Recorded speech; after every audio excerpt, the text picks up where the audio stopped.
boa tarde, psicanalistas. Vocês conseguem me ouvir? Que bênção que vocês estão aqui.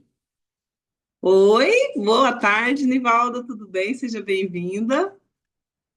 Boa tarde, Carla. Boa tarde para todas. Boa tarde, Anaílde. Quem também está aqui na Xioma, eu acho que é a Débora também, né? Que está aqui conosco. Boa tarde. Que bom que vocês estão aqui comigo. Eu recebi tanta mensagem de alunos falando que por conta das férias, do feriado, estariam viajando e não poderiam estar presentes ao vivo, né? Que bom que vocês estão aqui. Todo mundo animado? Animado para o mês de julho, que entramos em férias, né? Sim, Carla, sou eu, Débora, boa tarde, animadíssima. Amém, amém, que bom, que bom. E também nós entramos no quinto módulo, e o quinto e último módulo da primeira etapa, que é da psicanálise infantil. E hoje nós iremos aprofundar num tema muito importante, né? Que são as estruturas psíquicas. Muito importante para o diagnóstico, não só o diagnóstico em si, né? Mas para ajudar o sujeito, também na vida adulta, a se compreender, né? A entender um pouquinho o funcionamento dele, como ele funciona. E aí eu entro com vocês aqui já para a primeira parte da nossa aula, que é a análise das estruturas. Quem aqui que já é psicanalista ou que está dentro de uma formação para se tornar uma, teve a curiosidade, ou já estudou, ou já se aprofundou dentro do tópico das estruturas psíquicas? Alguém poderia aqui nomear para mim o que é estrutura psíquica e quais são?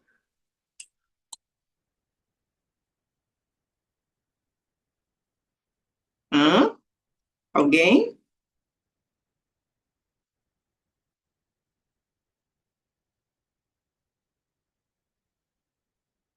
Alguém gostaria de comentar, de perguntar?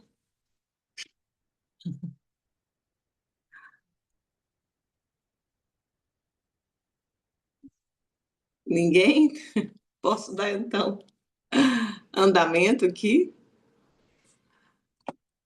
Ai, deixa eu pegar aqui os tópicos que eu acabei indo muito para frente. Ah, eu voltei demais. Pronto.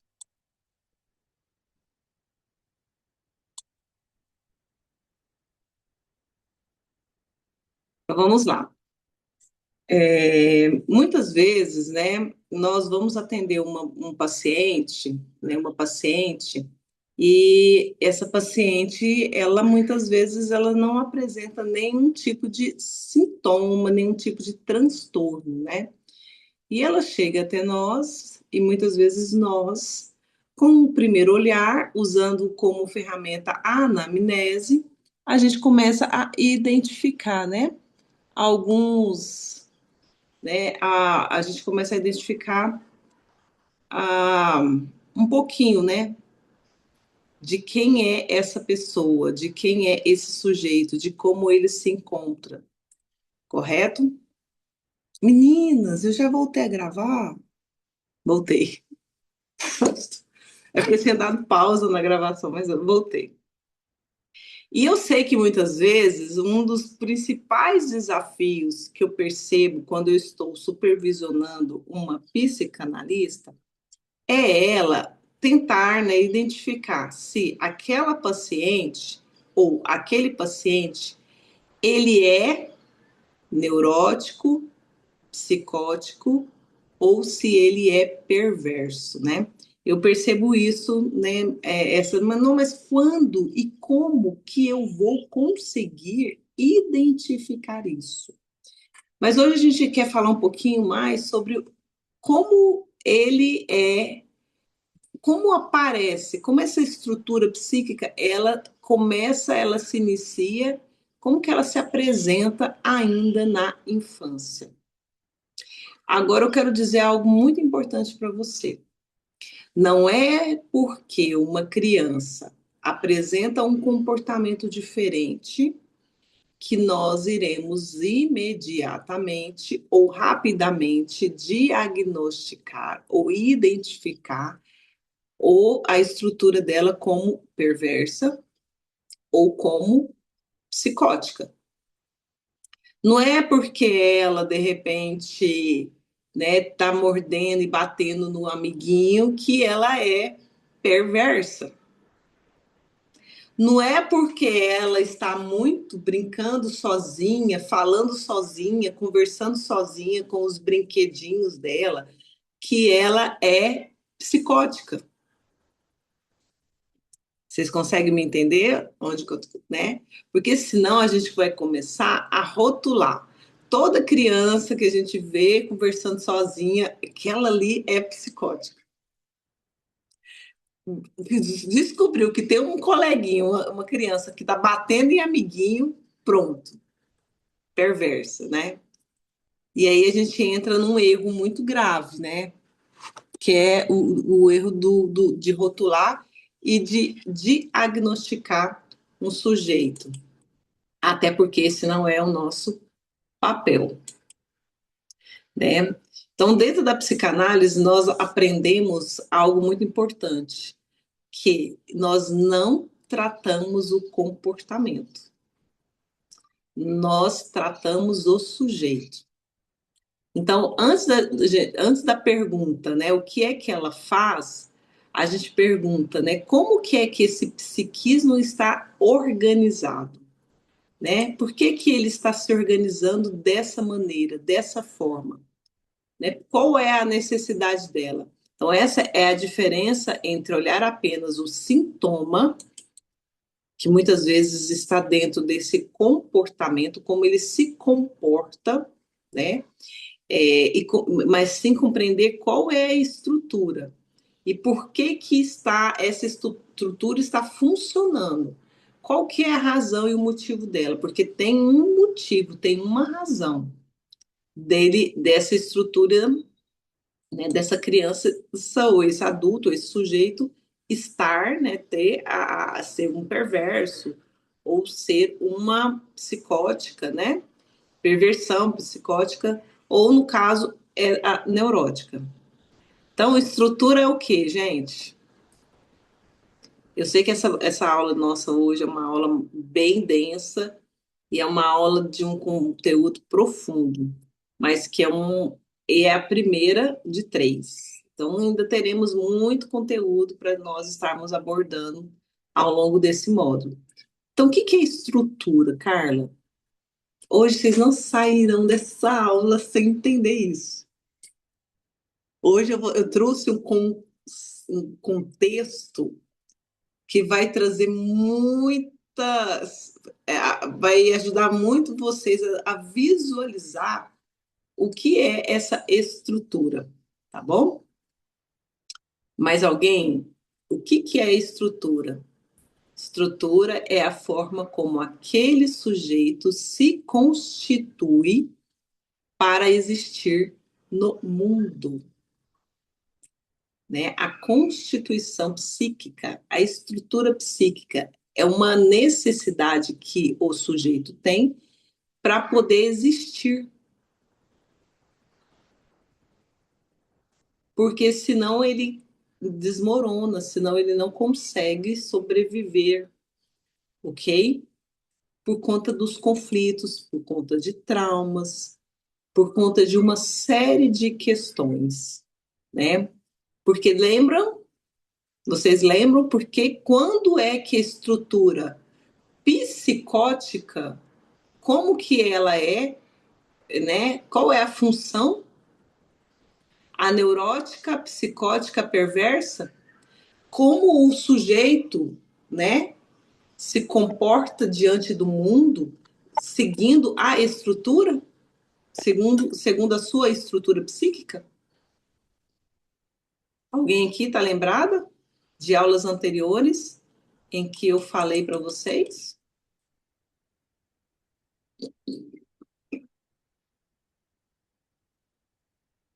Existem conflitos. E esses conflitos é entre quem? Existem conflitos internos. Por isso que essas estruturas elas se formam, correto? Tanto a neurótica, a psicótica e a perversa. Então, para a formação e o desenvolvimento dessa estrutura psíquica, houve um conflito. Então, há conflito do eu com o ego, há conflito do ego com o mundo externo, há conflito do ego com a realidade, há conflito do ego com a lei e a ordem, há conflitos. E cada estrutura dessa, ela tem esse conflito seguindo essa lógica. Alguém?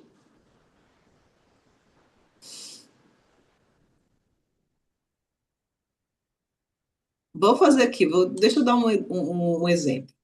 Imagine que duas crianças, né? As duas apresentam crises intensas, as duas gritam, as duas batem nos colegas, as duas parecem extremamente agressivas, né? Aí observamos apenas o comportamento delas, né? Da agressividade, né? Uma bate no coleguinha, a outra, né, morde o coleguinha, uma fica no cantinho lá conversando sozinha, brincando com ela mesma, até tem um amigo imaginário, dá nome para esse amigo imaginário dela, e tá tudo certo, né? É, podemos concluir, né, que as três crianças, né, elas possuem o mesmo problema. Será? Vamos lá, vamos pegar esses dois exemplos aqui. Duas crianças que estão tendo dificuldade de se relacionar dentro da escola. E elas estão brigando com os coleguinhas, morde, briga, toma brinquedo, é desobediente, não obedece. Aí você vai falar assim para mim, Carla, essa que não obedece poderia ser uma perversa, né? Porque ela está transgredindo a lei. Essa que bate no coleguinha e sabe que não pode bater. Gente, eu assisti um vídeo essa semana que eu falei, nossa, agora que eu lembrei, que é estudo para nossa aula. Que é isso? Eu falei assim, eu preciso desse vídeo, eu preciso compartilhar esse vídeo com as minhas alunas, porque tem tudo a ver com a próxima aula que nós vamos fazer. Não sei se vocês assistiram ele. Três crianças dentro de uma sala, aparentemente de aula. Fala aqui para mim se você assistiu esse vídeo. De no máximo 3 aninhos. Tinha dois meninos e uma menina. A menina talvez tenha uns 4 anos. Talvez, nem sei se tem. Eu estou lembrando eu com 4 anos. Não sei se ela tem 4 anos. Ela tem de 3 a 4. As criançazinhas têm de 3 a para menos. Uns de 2 a 3 aninhos. Esse menino, um dos meninos, gente, violento, absurdo, começa a bater no outro, mas bater, bater, bater, bater. E a criança não consegue reagir.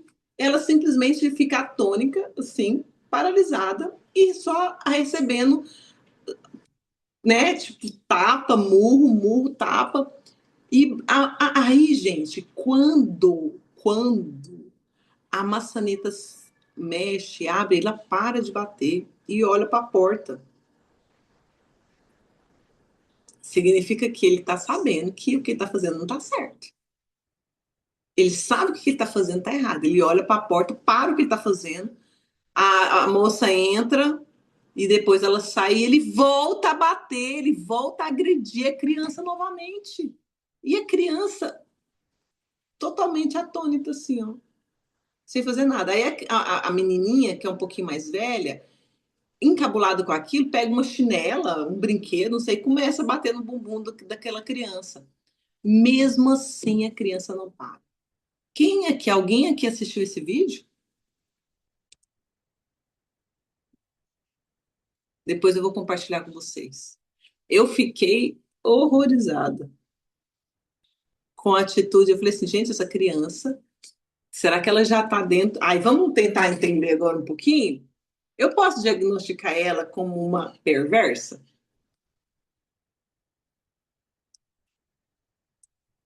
Nossa, Carla, mas ela tem que ser perversa, porque o jeito que ela estava agindo, a forma como ela estava atuando, como ela estava se comportando, ela já é, ela é psicopata, só pode. Ela pode ser identificada como uma psicopata. Meninas, depende. Sabe por que que depende? Como essa criança, talvez ela está replicando um comportamento que ela está vivenciando dentro do lar. Talvez ela esteja vivendo intensa ansiedade, porque os pais estão se separando, ok? E ela pode estar reproduzindo a violência que ela vive na casa dela. Criança que não fez nada pode ser um padrão, porque está tão acostumada a apanhar que ela não consegue revidar. Ela não revida hora nenhuma. Ela não se protege. Ela não levanta, ela não tem ação nem de proteção. Ela não se protege. A criança, a menininha com medo de apanhar, provavelmente, ela até, no começo, ela fica só olhando, sabe? Mas, de repente, eu acho que vem algo assim, tipo, não, eu não vou deixar que isso aconteça, né? Ela fica totalmente, tipo assim, ela, meu Deus, isso aqui não tá certo. Ela tenta parar o menininho de bater no outro, mas ela não tem sucesso, né? Esse menininho. Então a gente pode analisar as duas crianças, as três, né? A criança, a menininha, teve empatia, uma extrema empatia com aquele que estava apanhando. O que estava apanhando, reação zero. O que leva, isso é sobrevivência, instinto de sobrevivência. Se você vai bater sua cara em algum lugar, se alguém vai avançar em você, qual é o seu instinto de sobrevivência? No mínimo que você faz é assim, ó. Você se protege. O mínimo que você tenta. Agora, quando uma criança, ela nem instinto de sobrevivência ela tem, de se proteger, e o outro só batendo nele, né? Gente, é cada murro, cada tapa que o menininho dá na cara do outro numa escolinha da Índia. Parece que é da Índia, o lugar. A roupa, o traje que a mulher está usando, parece que é um lugar da Índia. Não tem um responsável na sala de aula. Na salinha. Acho que deve ser uma creche. Deve ser uma creche. O espaço, aparentemente, é o espaço, né, escolar, de creche, em um lugar assim. Então, assim, a gente não pode já automaticamente diagnosticar se ela é, né, psicótica ou se ela é perversa, se essa criança tem já a estrutura desenvolvida perversa ou se ela está replicando, reproduzindo um comportamento que ela está vivenciando dentro da sua casa. Nós não sabemos se essa criança ela está sendo também agredida e por isso que ela está agredindo. Não sei o que que ela está vivenciando. É Carla, igual, deixa eu falar com diga, você. Carla, desculpa de eu interromper a aula, mas pode falar. essa aula vai ficar gravada, não vai? Ah, já está gravando. Aham. Deixa eu te falar, eu estou precisando muito ver essa aula, eu estou passando por uma situação super complicada aqui. Eu tenho um neto de 11 anos, que de 2 semanas para cá ele está com um sintoma horrível, não sei o que que eu vou fazer mais, mas minha filha saiu e ele está comigo no escritório. Ele não sai de perto de mim, eu não consigo assistir a aula, eu precisei entrar dentro do carro, estou dentro do carro aqui, na rua, para poder falar com você que ele não sai de perto de mim, eu não posso ouvir. Entendeu? Meu neto tem 11 anos e ele está com uma crise. Eu estou observando ele já tem 2 semanas, que eu não sei o que está acontecendo com ele. Ele é um aluno muito aplicado e ele faz capoeira tem desde os 4 anos de idade. Ele está com 11 anos. Ele não quer ir mais na capoeira, deixou de ir, não vai na natação, não vai em lugar nenhum. Mal, mal ele está indo na escola. Nunca faltou, agora está pedindo para faltar, sabe? E ele tá, toda hora ele lava a mão, eu estou acompanhando ele, eu falava assim, então por que que você está lavando a mão? Ele falou, não, porque eu tenho que lavar. Eu falei, ai, ai, ai, tá começando com um sintoma muito estranho. Aí agora eu estou seguindo ele dentro da confecção, toda hora ele vai lá na área assim, de recuo que tem, de lavanderia, vai lá e cospe. Vai lá e cospe. Aí eu segui, fui atrás dele e falei assim, por que que você está cuspindo? Ele falou, não, por nada não. Cospe assim, como se estivesse juntando saliva na boca. Eu estou muito preocupada, minha filha está muito angustiada. Eu estou ficando angustiada com essa situação que eu ainda não sei o que fazer, né? Não tem estrutura ainda também de conhecimento para fazer. E depois, se você puder falar comigo em particular, por favor, me ajuda, Sim, tá? Agora eu não com consigo nem certeza. ter aula, porque ele não sai de perto de mim. Ele está lá na porta me vigiando, e eu estou aqui na rua, dentro do carro, Aham, né? E não, ele sai de perto de mim, eu não consigo ter a aula. tá bom. Não tem problema Você não. me ajuda? Oi, Depois eu Carla. te chamo no privado e a gente conversa, tá bom? Então, tá bom. Na hora que depois que a mãe dele chegar, que ela saiu para resolver umas coisas, daqui mais ou menos uma hora está de volta. Me abençoa, que eu estou muito sofrida. Eu já não sei mais o que fazer. A minha filha está numa angústia que você não tem ideia. Eu já pedi para ela conversar procurar um psicólogo. Ela está ainda fazendo resistência, que ela falou que vai esperar mais um pouco. A outra coisa, ele não está comendo nada. Tem hora que ele pega, tem dia que ele come só um tipo de alimento. Por exemplo, ontem ele comeu biscoito o dia inteiro, só biscoito. Hoje ele comeu banana frita, só que é banana frita. Outro dia ele está comendo só batata. Então, assim, não tá. E ele era uma criança totalmente normal, totalmente ativa, ele é meio autodidata, porque ele faz as coisas assim, incríveis que ele faz, ele monta máquinas, ele era muito à frente do tempo dele, a gente estava ficando preocupado e agora deu esse transtorno. Sim. Tá bom? Tenha calma, Débora. Fica tranquila. Não se Nossa, cara, desespere. Não precisa desesperar. A gente também tem que entender que existem algumas fases da vida da criança. Todas nós, nós vivemos angústias mesmo. Eu me imagino que, pelo fato dele ser uma criança, ele talvez ele mesmo se cobra muito, talvez por tudo que ele fez, por tudo que ele faz. Então, ele é uma criança que é muito inteligente. E também isso, gênios também sofrem. sim. Ele está com uma dificuldade de existência terrível, porque ele sabe muito das coisas, ele sabe muito, e ele está achando que a mente dele está confusa. Eu falei, mas você para então de fazer essas máquinas, porque ele monta máquinas já com 11 anos, né? Monta motor e faz as coisas todas funcionarem elétricas, sabe? Ele tem uma tendência para mecânica elétrica, mecatrônica, que ele monta até robô. Então a gente está segurando, mas está difícil. Então, assim, a mente dele é uma mente, a gente tem a gente chama de SPA, Síndrome do Pensamento Acelerado. É quando a mente ela não Isso. para, ela funciona o tempo todo, isso gera estresse, né? Isso e ele deve se cobrar muito. Uhum, Ele pode sim. também, nós não, talvez sofrer na escola por ser muito inteligente, por estar muito à frente dele. Outras crianças podem ver Uhum. ele e também ter ciúmes, e a gente não sabe se ele está ou não sofrendo esse tipo de assédio ou bullying dentro da escola. Porque Ele, não tá é. ele não interage com criança da idade dele, ele não interage com pessoas mais acima da idade dele, mais adulta, mais com conversa mais Sim. potente. Ele não interage com criança da idade dele. Então, é porque não tem paciência com as crianças, né? Então, mas ele tem que conviver na sala de aula com esses tipos de criança. Então, isso deve gerar nele uma Sim, angústia.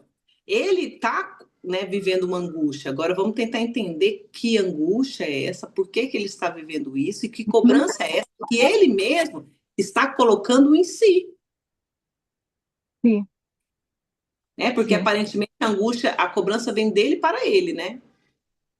Isso dele para ele.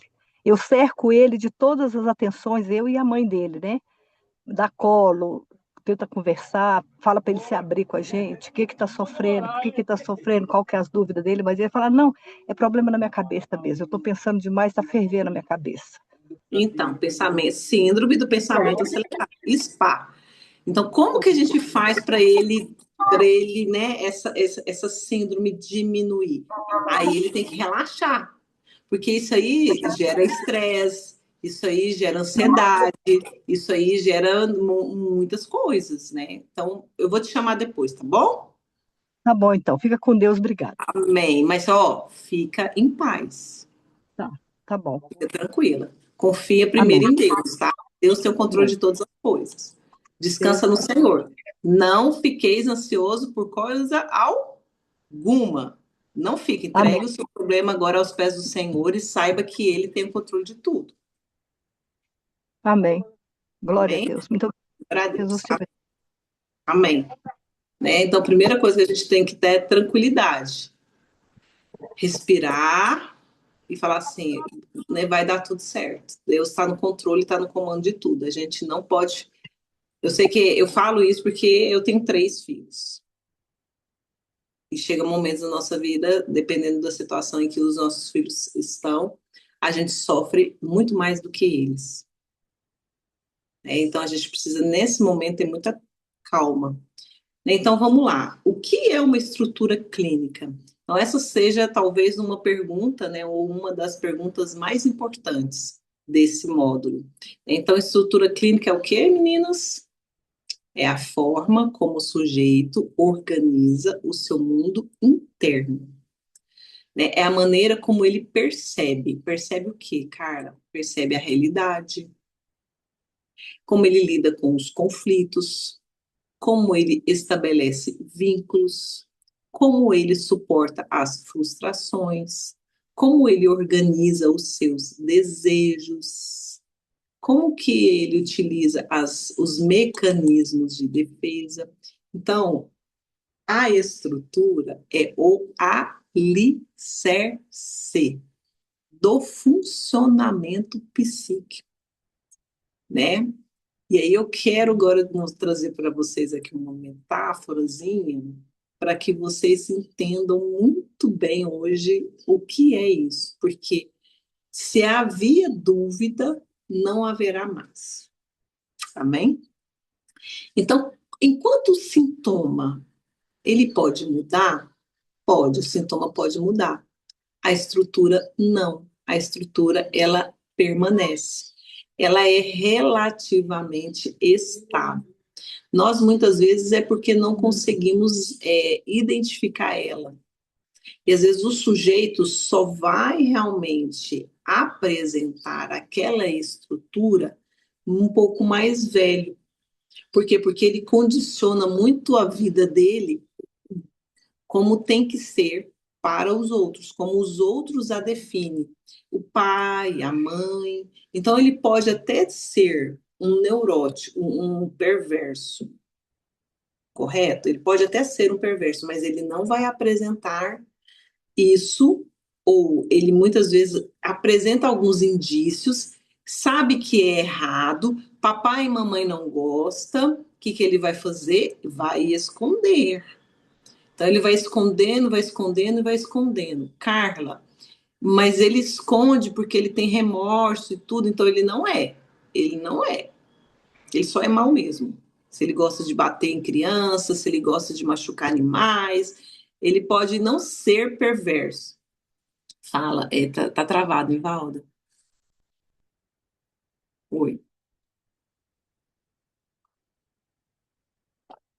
Ativa seu microfone. Você falou alguma coisa, só que ficou.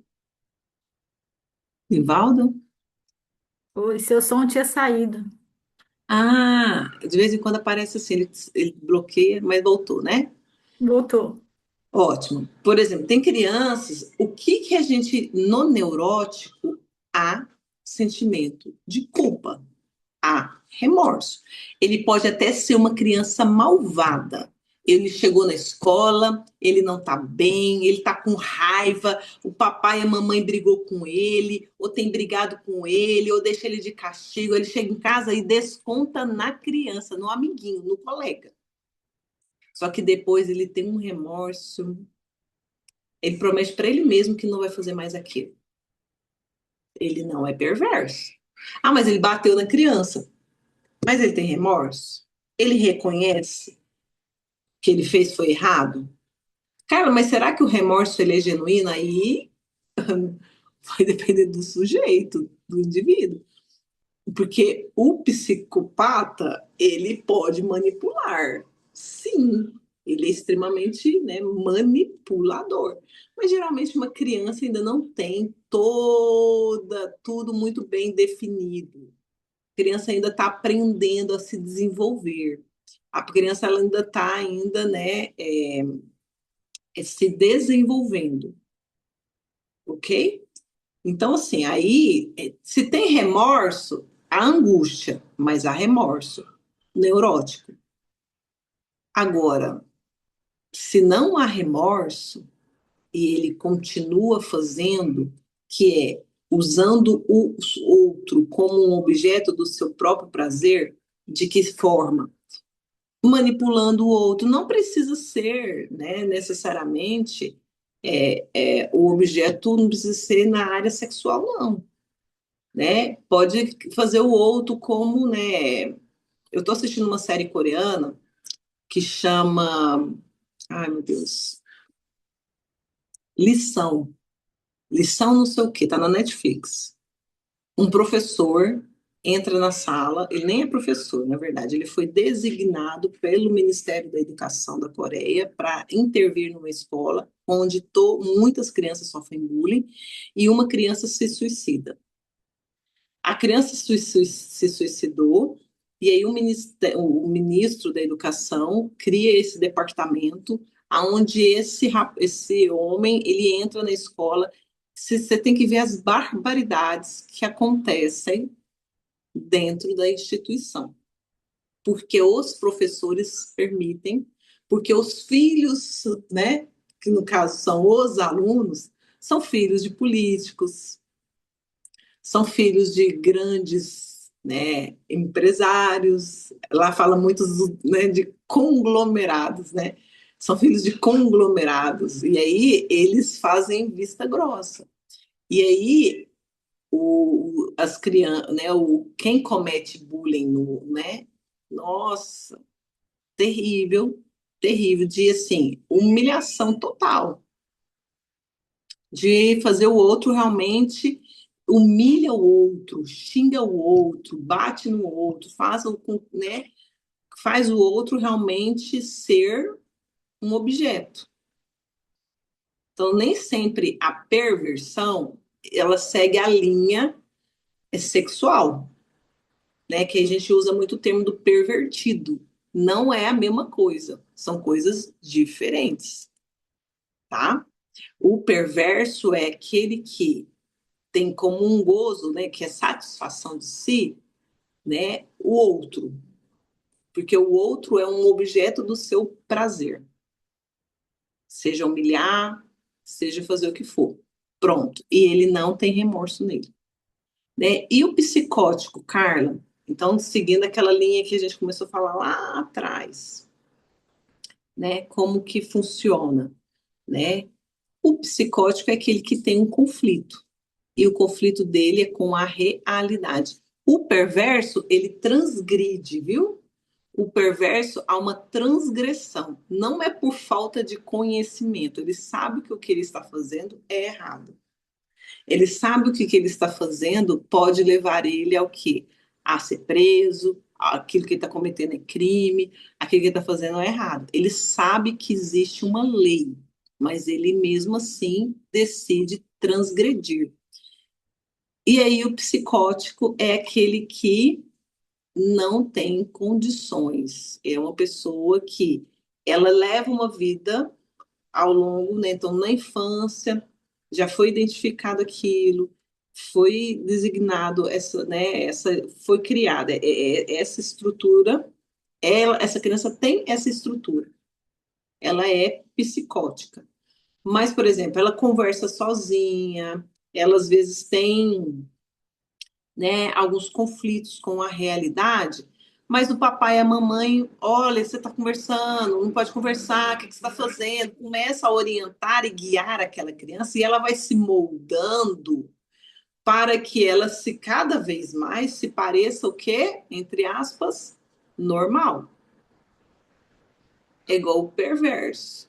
Ele perverso, ele vai se moldando até que ele se enquadre na normalidade.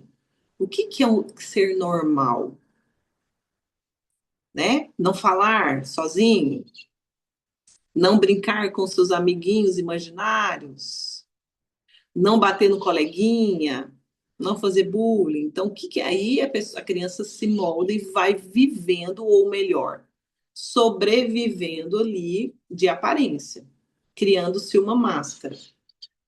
Mas chega uma hora que aquele, dependendo do que ela está vivendo, o conflito que ela está tendo, há o quê?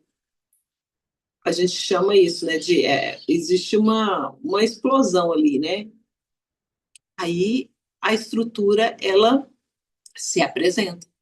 Nossa, mas ela sofreu de repente, um trauma que ela sofre, uma separação, uma perca de um emprego, de um ente querido.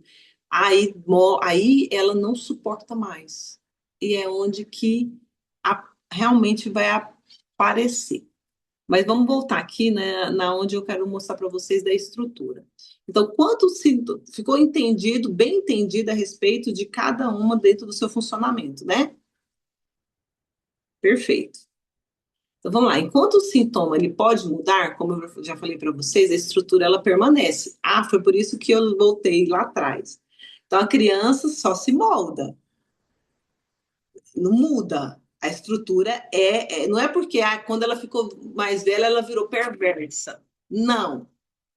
Ela já tinha estrutura perversa desde a infância. Mas ela foi o quê? Ela foi camuflando, escondendo, mas que ela tinha as vontades, aquelas vontades ela tinha, ok? Mas ela vai fingindo e tal, e precisa, né? O perverso, ele tem um pouco dessa psicopatia, né?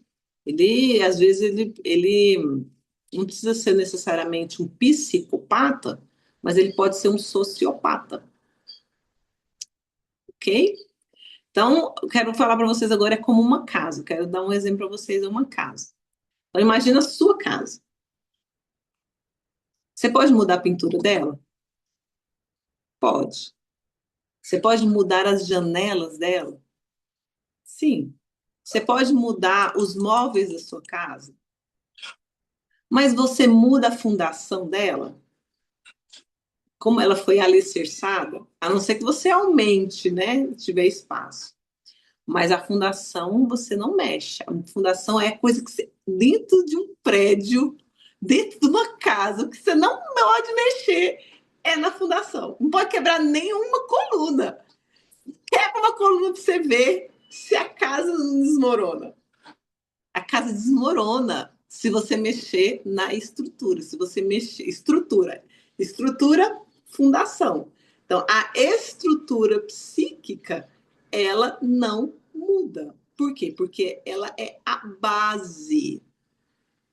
Pegaram? Ela é a base. Os sintomas, o comportamento pode mudar. Como os móveis da sua casa, a cor da sua casa, até o telhado da sua casa pode mudar. O que não pode mudar o que não muda a estrutura. Né? Então, na psicanálise acontece algo muito semelhante.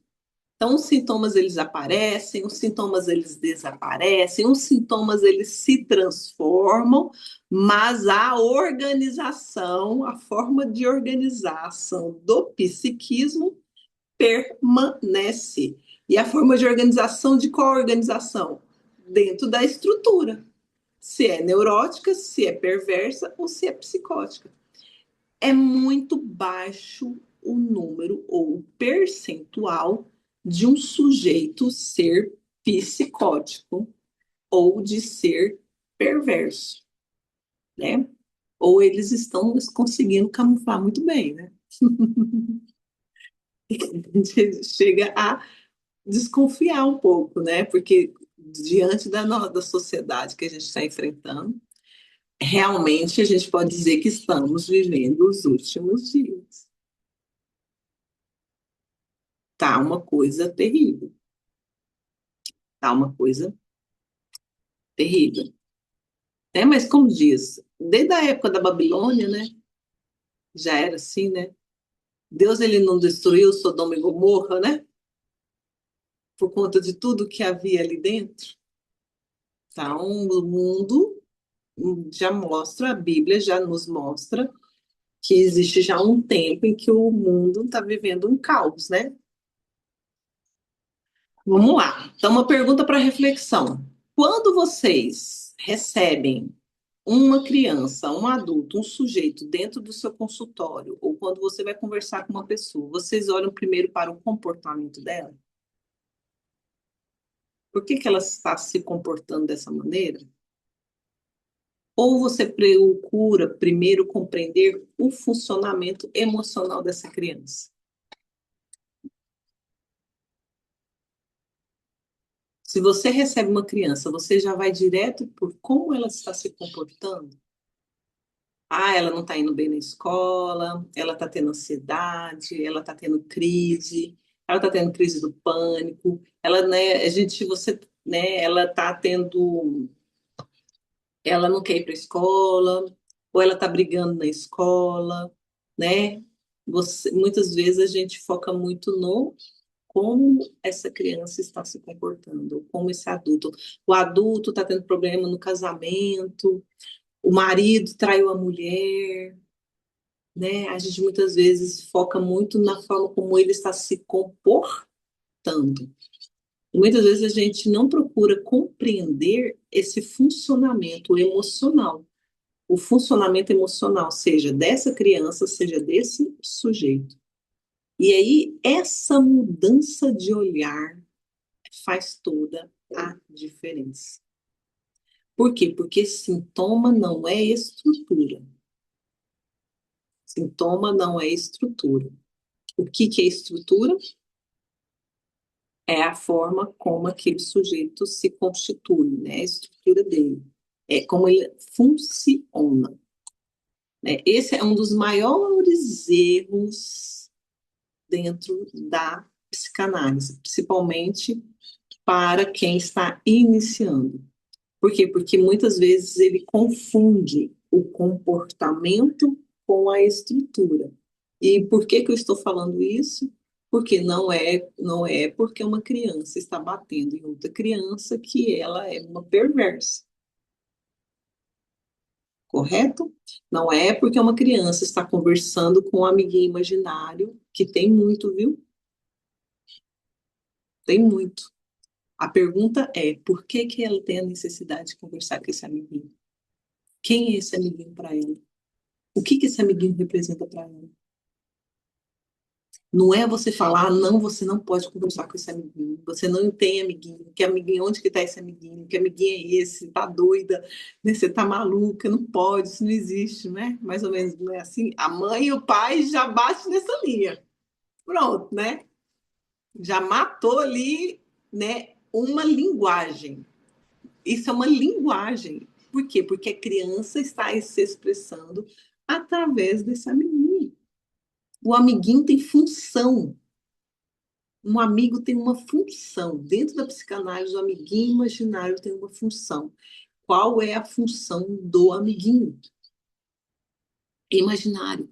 Qual é a função do monstro que está debaixo da cama da criança? A criança criou um monstro. Qual é o monstro? Qual é a função desse monstro?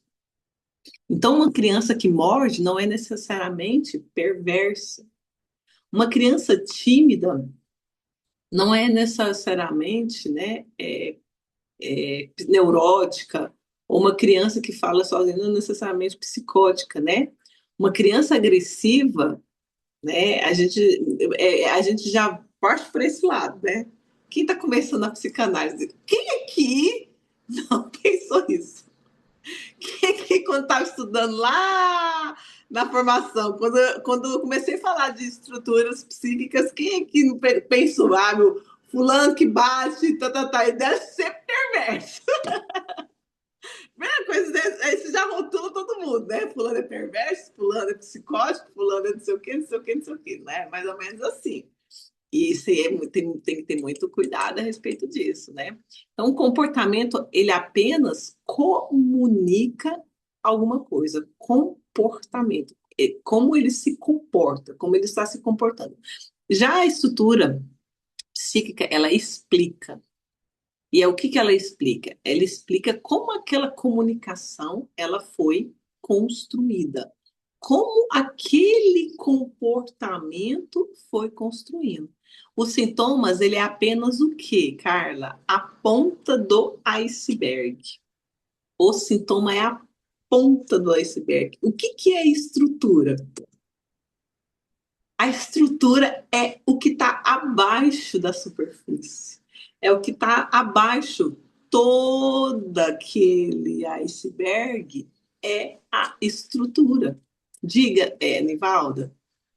Carla, então, o processo, para me entender melhor aqui. Então, eu tenho sintoma e eu tenho comportamento, certo? Sim, você se comporta exatamente a Eu, partir de um sintoma. eu tenho, Perfeito. eu tenho uma criança ou um adulto, ele chega com sintoma ou um comportamento de uma situação. Ele pode estar se comportando, o sintoma dele pode ser um comportamento. Mas Certo. você não pode olhar só com o olhar do comportamento em si, porque aquele comportamento pode ser, sim, um sintoma. Tá. Aí, então, o mecanismo seria: eu pego o sintoma, deixo ele ali, não descartado, que eu vou usar ele. Não, não pode tentar mudar ele, como a maioria quer mudar o comportamento. Uhum. Foca muito na mudança do comportamento. Você é como você tá se comunicando. Você chega num país diferente. Você é do Brasil. Você chega lá na França. Você chega na França e aí você quer se comunicar com eles, certo? Como é que você pode se comunicar o mínimo possível? O mínimo possível. Você não sabe falar francês, mas você sabe se gesticular. Você sabe gesticular. Gesticular é uma linguagem. Então você consegue, né? Você quer água.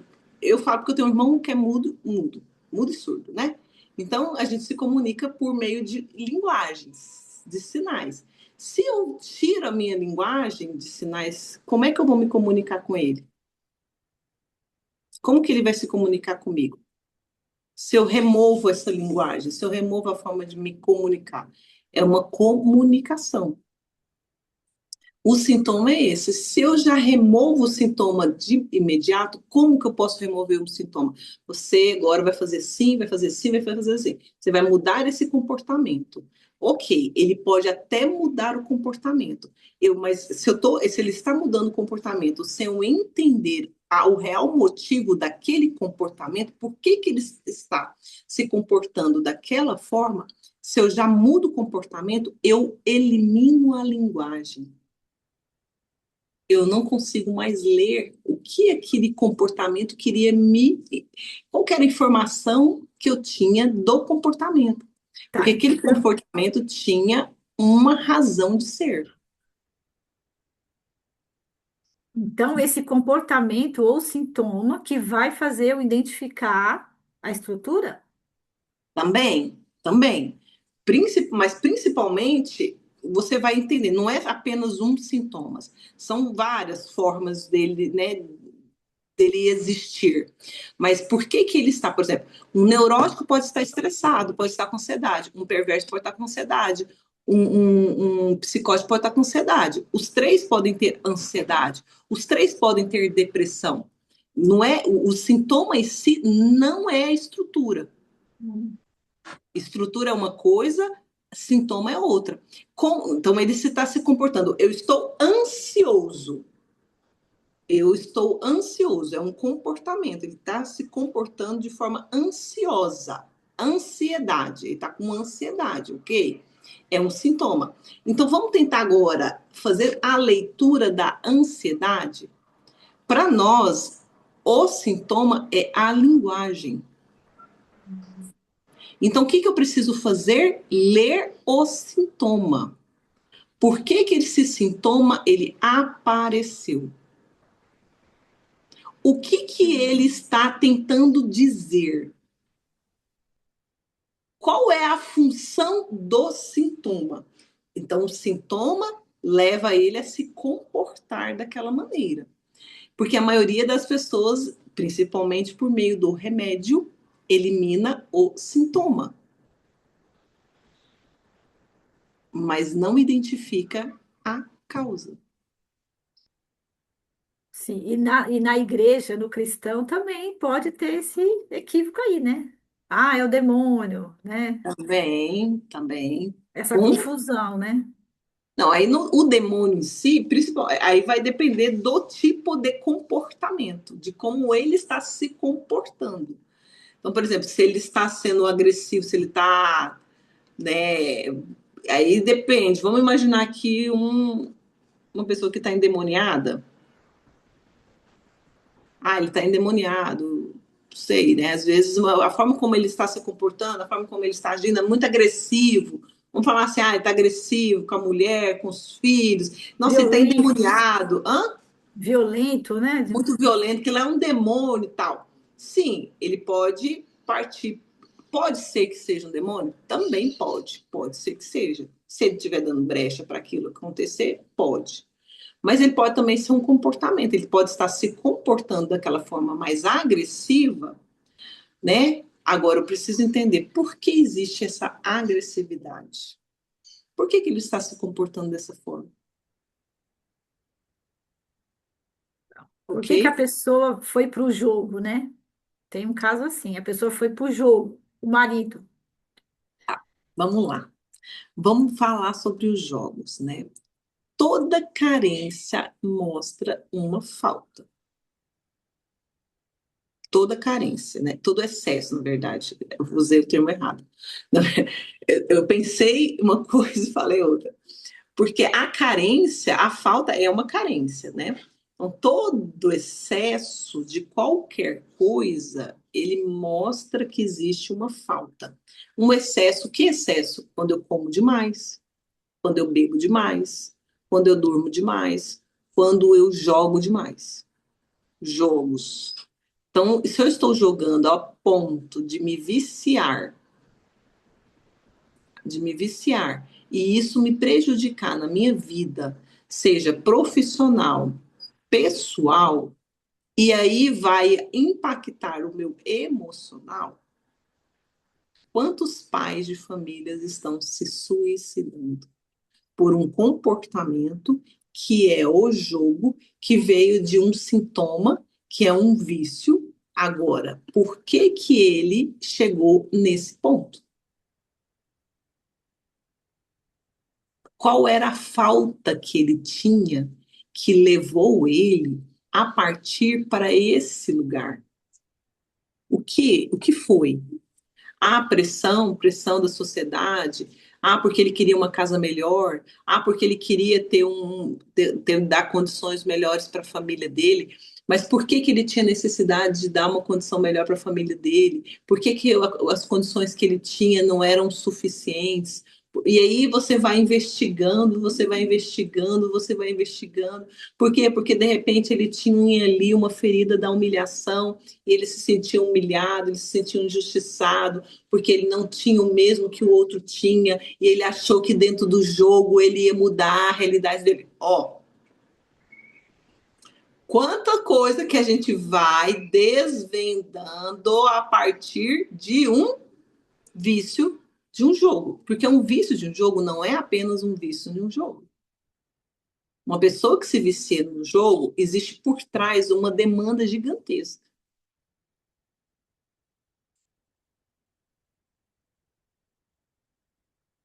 Ele quer o dinheiro, mas ele só quer o dinheiro.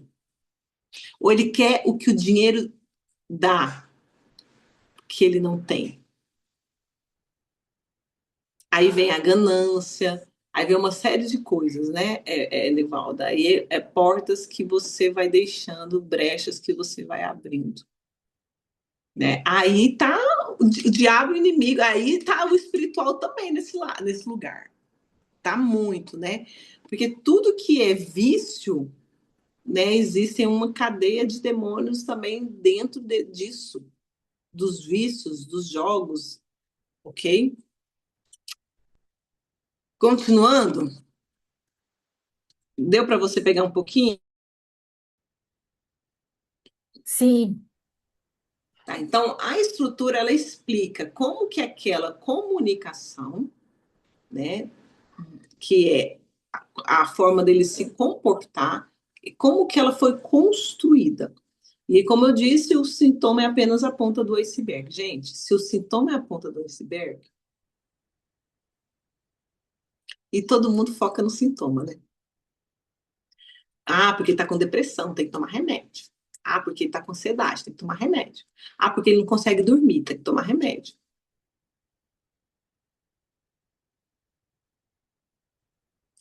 A estrutura ela está escondida abaixo da superfície. Ela é toda aquela camada do iceberg. É como o nosso inconsciente, né? O nosso inconsciente também é toda aquela camada do iceberg. Então, na clínica, nós precisamos, seja na clínica infantil, seja na clínica, né, com adultos, nós precisamos aprender a enxergar aquilo que não aparece.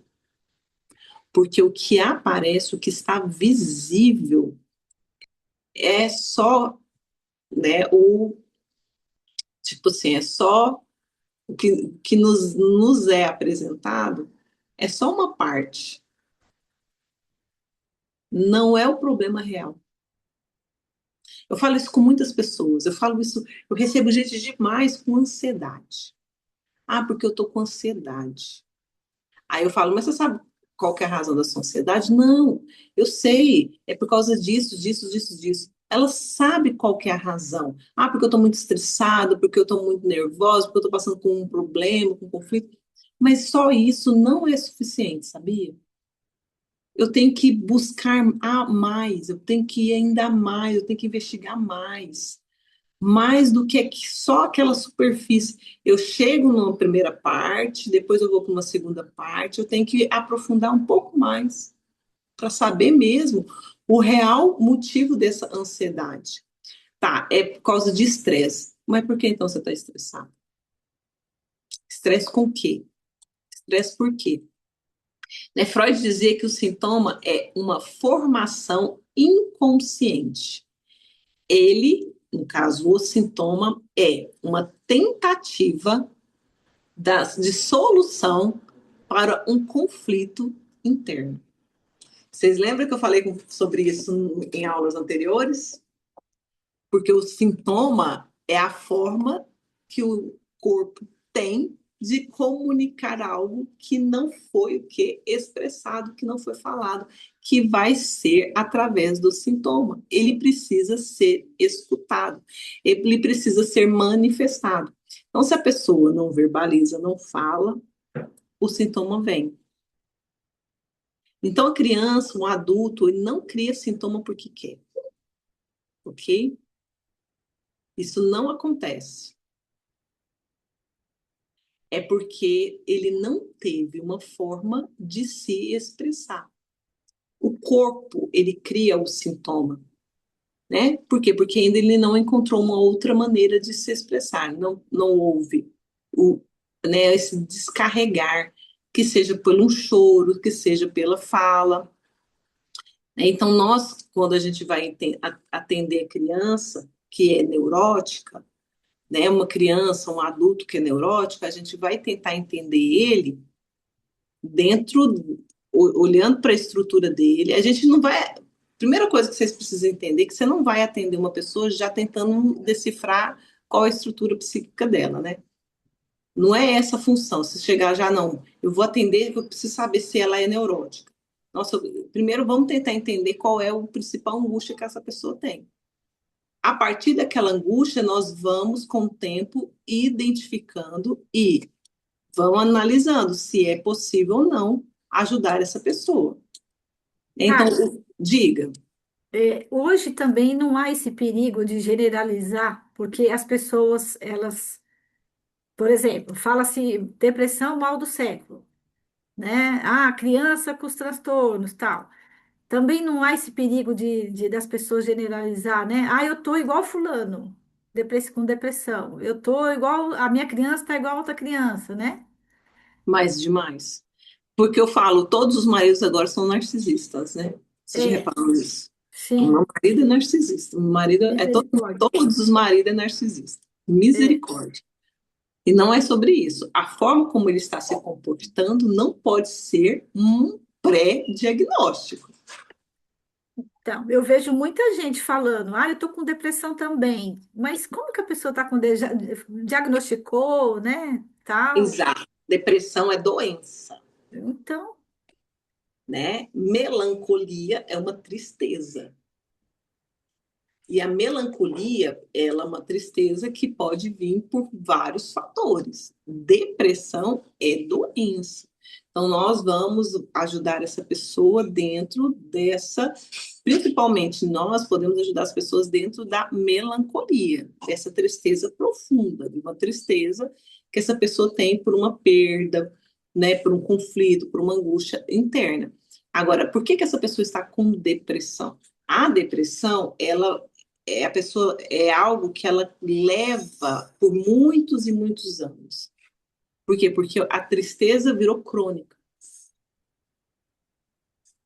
A tristeza que era passageira, que precisava ter sido elaborada, ela não foi.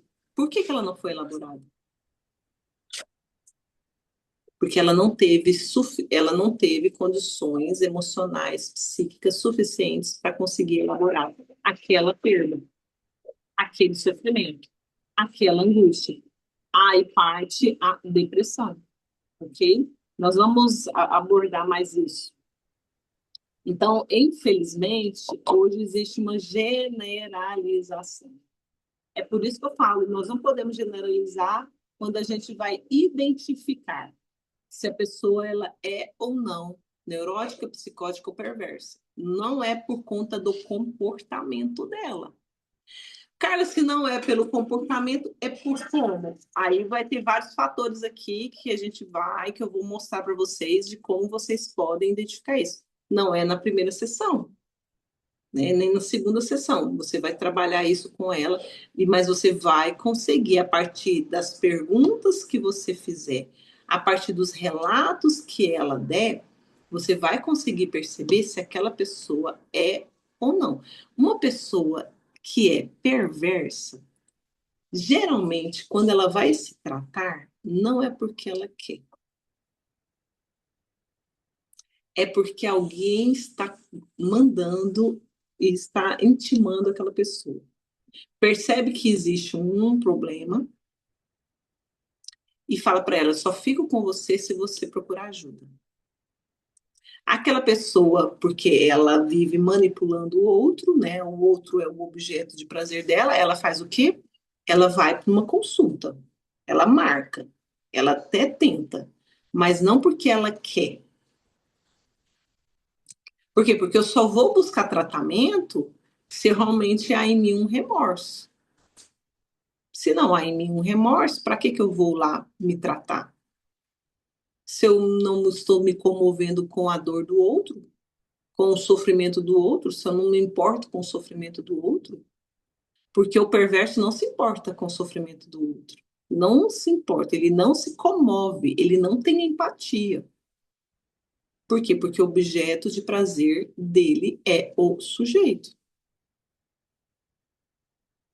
Né? Então, quando nós tentamos eliminar apenas o sintoma, eu quero eliminar a depressão. Não, você vai orar todo dia, e aí você vai declarar 10 vezes, você vai olhar no espelho, você vai falar, eu sou vencedora e tal. Isso tudo ajuda.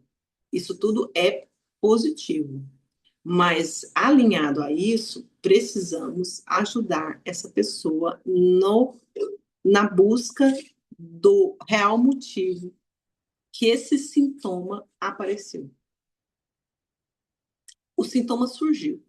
Agora vamos tentar entender por quê? Qual é o real motivo do sintoma aparecer? Então, quando tentamos eliminar os sintomas sem compreender a sua real função, podemos aumentar ainda mais o sofrimento do sujeito. Por quê? Porque ele não vai conseguir compreender o real motivo daquele sintoma. O sintoma tem função. Vamos voltar? Sintoma tem linguagem. Se eu removo o sintoma, eu removo a linguagem. Se eu removo a linguagem, como que vai haver comunicação? É igual você ir para algum lugar que você não consegue se comunicar. Como é que você vai se comunicar, falar para o outro o que é que você quer? Se você não sabe falar, se não há linguagem. A linguagem, o sintoma é uma linguagem. Se eu vou remover os sintomas, lógico, o sintoma ele vai ter que desaparecer uma hora. Com certeza, eu quero que eliminar a angústia, eu quero ajudar essa pessoa a eliminar a depressão, eu quero ajudar essa pessoa a eliminar a ansiedade, com certeza. Mas eu quero ajudar ela a eliminar de verdade, de vez, de uma vez por todas. E não apenas por um período. Quantas pessoas que você conhece que começa muito bem um tratamento, depois ela regride? Houve ali a mudança do comportamento, tal, mudou, focou no comportamento, no comportamento, no comportamento. Beleza. Cara, mas só mudar o comportamento já não ajuda? Nossa, ajuda demais. Gente, ajuda demais. Se uma pessoa ela é agressiva e para de ser agressiva, nossa, que bênção. Isso aí já é bom demais. Mas vamos tentar entender agora por que da agressividade? Por que você estava sendo agressivo? Qual que era a real função? Né? Vamos tentar desvendar isso para que o comportamento ele não retorne, não retome. Ô, Carla, aquele menininho que eu comentei outro dia aqui na aula, que ficou dentro do carro, ele tem melhorado, viu? Oh, Eu já tô, já tô colocando umas técnicas lá. Eu falei para o meu esposo, falei para a mãe, ele tá bem, ele tá melhorando bastante, que bom, eu esse fico feliz. menininho. Ele não fugiu mais das aulas. Ó, eu começo a trabalhar com ele bastante, desenhos, Sim. historinhas, atividades, para que ele possa, no desenho, falar, na historinha, falar. Por quê? Eu Porque isso é percebi, linguagem. eu percebi que ele precisa de muita afirmação. Então, quando, por exemplo, domingo, as crianças, a maioria vieram com a camisa do Brasil. E ele não tinha camiseta, ele não veio. Aí tinha um homem vendendo em frente à igreja, meu esposo foi lá e comprou. Aí ele falou assim: Você comprou para mim, pastor? Ele ficou todo alegre. Ai, que bonitinho. Ele ficou todo Olha, alegre. Então, assim, a gente tem visto a mudança dele, viu? que bom, tomara. Não, já é certeza. É, É, a pessoa, ela precisa do outro, né? Ela precisa do olhar do outro. porque antes Ele todo se, mundo só falava mal dele, tadinho. o Todo mundo. sujeito se constitui a partir do olhar do outro. Se o É, outro fala mal dele, quem ele se torna? é. O que o outro fala dele. O Olha, outro, e ele estava assim, e ele estava desse jeito aí, dando trabalho. por quê? Porque todo mundo falava que ele era aquela Que pessoa. ele era a criança com problema, né? Exatamente. E a declaração tem poder. É, E eu ouço e eu vou me comportar a partir do que eu estou ouvindo sobre mim. Se eu ouço que eu sou custoso, se eu ouço que eu sou difícil, eu vou ser custoso, eu vou ser difícil, eu vou ser o que os outros falam que eu sou. Porque a minha constituição é a partir do olhar do outro. Criança é, se constitui a partir do outro. Olha só é. o poder que nós temos. Você vê que na igreja não se fala esse termo perverso porque as pessoas Não não têm existe, é esse lógico. estudo, né? Mas eles tinha gente falando que ele era maligno já, olha só,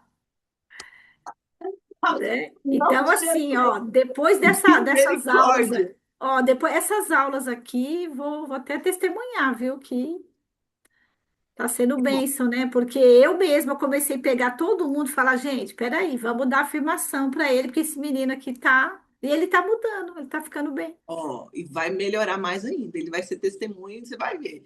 Porque é Sim, sobre isso, né? É sim, sobre isso, né? com Amém. certeza. Meninas, então a gente vai deixar para a próxima semana a continuação, tá? Aí nós vamos falar o que que é neurose infantil, nós vamos falar sobre a psicose infantil e nós vamos falar sobre a perversão infantil. E a importância da simbolização, o que mais nós vamos falar? Diagnóstico e responsabilidade. Vamos falar também diagnóstico estrutural versus diagnóstico comportamental. Nós vamos falar sobre isso, tá bom? Qual que é o papel dos pais? Deixa eu só concluir aqui uma reflexão que eu coloquei no finalzinho, né? Nós, como psicanalistas, e uma carga que a gente carrega muito forte de responsabilidade, que é cristã, nós somos chamados a olhar cada criança, cada sujeito, como um ser humano criado por Deus, portador de dignidade, portador de uma história, portador de um potencial. Jesus, ele nunca rotulou as pessoas. Jesus, ele enxergava além do comportamento, além de como aquela pessoa se comportava ou como ela iria se comportar, porque ele até previa quem poderia trair, e mesmo assim ele acreditava e confiava na pessoa. Por quê? Porque ele via o outro não com o olhar do outro, mas com o olhar dele, com o olhar dele, né? E nós também precisamos aprender a desenvolver esse olhar, porque o nosso papel não é de condenar. Nosso papel não é expressar ou apressar ou diagnosticar, né? Ou rotular as pessoas. A gente gosta de rotular, né? Fulano é tal, fulano é tal. Eu sento na rodinha às vezes para tomar um café. Às vezes, a maioria das vezes, o que a maioria rotula muito é sobre temperamento, né? Ah, porque o fulano é temperamento tal, fulano é temperamento, porque o fulano é melancólico, porque o fulano é colérico. As pessoas gostam de falar sobre temperamento na rodinha de café de mulher, né? É uma forma também de rotular. De marido também, né? É, Meu marido não quer fazer o curso de diácono, ele não quer. O marido nem não. falou nada. Então, porque meu marido, ele é colérico. Ah, Por isso que meu marido não gosta. Porque meu marido é fleumático. Por isso que ele não vai. Rotulando as pessoas a partir de comportamentos, né? aí chegou na, aula- na- no, na- no curso passado, quem estava lá? O marido. Ai, meu Deus. Ô, Jesus. A gente tem que só, a gente ouve e deixa sair aqui, né? Amém, irmã. Amém, irmã. É isso Amém. aí. Nós vamos, é isso aí mesmo. É porque Ô, se a Jesus. gente, né? Então, não é, a gente não está aqui com o intuito de ter que decifrar, né? De diagnosticar uma estrutura. Então, o sujeito, a criança, principalmente, ela precisa encontrar no consultório, na psicanalista, um espaço seguro, onde ela pode brincar, onde ela pode simbolizar, onde ela pode expressar suas angústias, para que ela possa reorganizar seu mundo interno. Porque o mundo está desorganizado, a estrutura mostra isso, desorganização. Estrutura perversa, estrutura psicótica, houve sim uma desorganização, um desequilíbrio, uma quebra e um conflito no desenvolvimento desse sujeito. Por isso que ele se formou, por isso que a estrutura dela se formou dessa forma. Então, hoje, né, a gente aprendeu um pouquinho sobre a estrutura clínica, ela não é um rótulo. Estrutura é o modo como o psiquismo ele se organiza. Sintoma e estrutura são conceitos diferentes, tá bom? Não é a mesma coisa. E aí nós vamos falar mais sobre isso na próxima aula, combinado? Terça-feira que vem. Desculpa, eu não sei por que que eu tô com. Eu sei por que que eu tô com terça-feira na minha cabeça. É porque terça-feira tem uma reunião na minha igreja. E minha cabeça só tá tudo meu, é terça-feira. Já é a terceira vez que eu falo que eu falo que eu vou despedir de alguém, que eu falo, então até terça. Ô, Então, Carla, diga. aliás, você colocou lá no grupo hoje como dia 20, viu? Será que tem gente que não vai confundir as coisas lá? Oi. Você colocou 20, hoje é 10, né? No banner tá 10, né? É, no banner tá, mas lá embaixo, Então eu errei na hora de digitar, foi. na reunião lá, o link para a reunião. Eu pus dia 20 para semana, eu pus dia 20 que, nossa, eu confundi mesmo. É, Mas que bom que vocês vieram.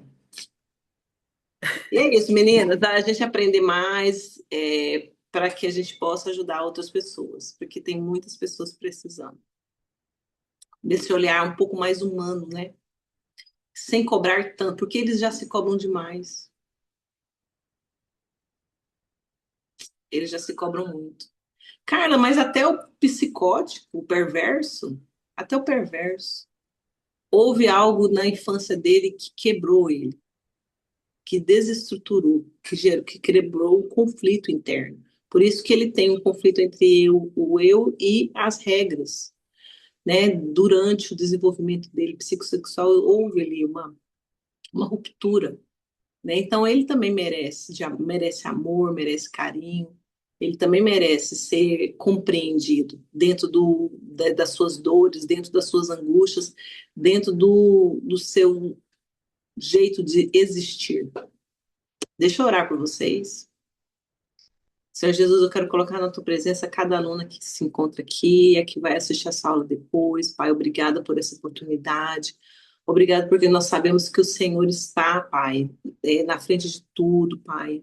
Tudo é por ti, Pai. Que o Senhor esteja nos abençoando cada dia mais. Que o Senhor esteja nos fortalecendo, nos iluminando, nos abençoando, nos dando, Senhor Jesus, cada vez mais discernimento, sabedoria, Pai. Que o conhecimento que nós adquirimos aqui, Pai, que ele não seja apenas para nós, que ele possa ser usado para outras pessoas, Pai, para que outras pessoas, outras famílias, outros profissionais possam lá se desenvolver para ajudar pessoas, Pai, a serem curadas, Pai. Que o Senhor seja o centro, Pai, sempre.